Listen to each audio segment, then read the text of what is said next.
in Dallas. It's certainly possible. It is certainly possible. And by the way, we don't need any more rain.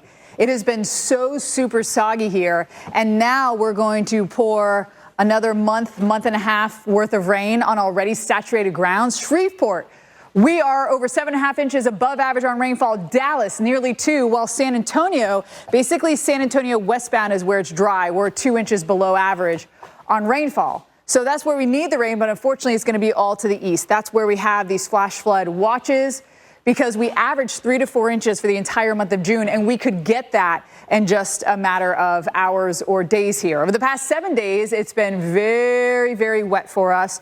And if you look at the shallow layer of the moisture, you're talking about the top 4 inches of the soil, we are well above average in the stretch where we are going to get more rain. And the deep layer, which is 3 feet, we are also above average in a lot of locations. So that's not a good sign when you're getting rain on top of rain. Notice where it's dry, and then notice where the forecast shows the heaviest rain. All east of there. Not saying San Antonio is not going to get any, but the heaviest stuff is going to be east of there because you have this huge flow of moisture coming up from the Gulf. You've got the upper level low, you've got surface features, and this is like a big wet sponge, the kind where you wash your car with it. We always wash our cars with this massive sponge. I guess it just covers more area. It'd be silly if you just had one of those square kitchen sponges, right? But it's like one of those massive sponges. You dip in the bucket and then you wring it out. That's how much rain is going to be falling here into Texas. And that upper level low lingers and then moves north and east, and therefore the flooding rain will go in that direction as well. Still to come in and around Dallas, 1 to 2 inches. Same for San Antonio. You got to move east of there to see the heavier stuff. This is where we're talking about a month's worth of rain. Not saying you couldn't get a month's worth of rain in Dallas, but it's going to be moving through and on and off, so it looks a little bit less. How about the rivers? Well, the Neches River near Alto is expected, so we're talking about right in this area. You have the Neches River. You also have the Trinity River down here going into Houston. But right here in this Neches Rivers Basin around July, was it 15th there? June 15th. We're in June. Can you guys back that up a little bit, please, so I can see my notes that I put in there? Thanks. Oh, it is July 15th, though. Had to be June 15th. I think I wrote that wrong. Anyhow, once we get to 18 feet, expect moderate to severe flooding of the heavy wooded floodplains and the boat ramps, the picnic areas. Those are going to be inundated here, Jordan, as we head into that second week of June, not July. I just have my months off. Yeah, it's okay. I mean, it's the east side that's just going to continue to...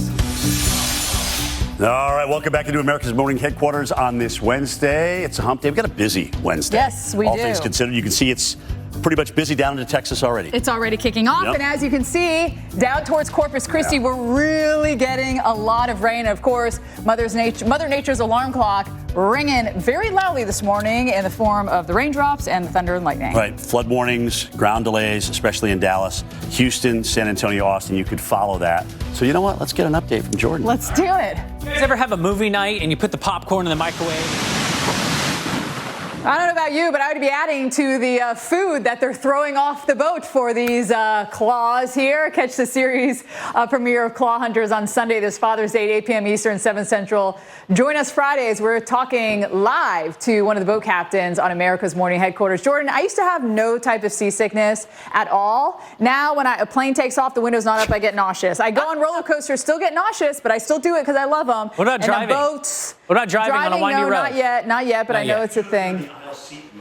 Yeah, do you ask I sometimes ask them to open it, and I say, hey, I get a little nauseous on takeoff. That's all you have to say. They open it there's no arguing when it comes to that. Just for takeoff. I said you can put it right back down when we're in the air. Right. I definitely get it on the open seas. If I'm out there, it's going to be rough travel regardless if you're in a plane or if you're in a car because of all the rain that is going to accumulate here. And we are going to see 3 to 5+ inches through our Friday with that upper level low. So today, tomorrow, and into our Friday. We don't need any more rain. Shreveport over 7.5 inches above average for the year. Dallas nearly 2. And that is one of the reasons that we have these flood watches, because we are going to get 3 to 4 inches. That is essentially a month's worth of rain for these areas. Where we really need it is down by San Antonio. And over the last 7 days, we've gotten some rain here. But it is still dry. We're still 2 inches below average. San Antonio, basically westbound, is where we do have the driest conditions.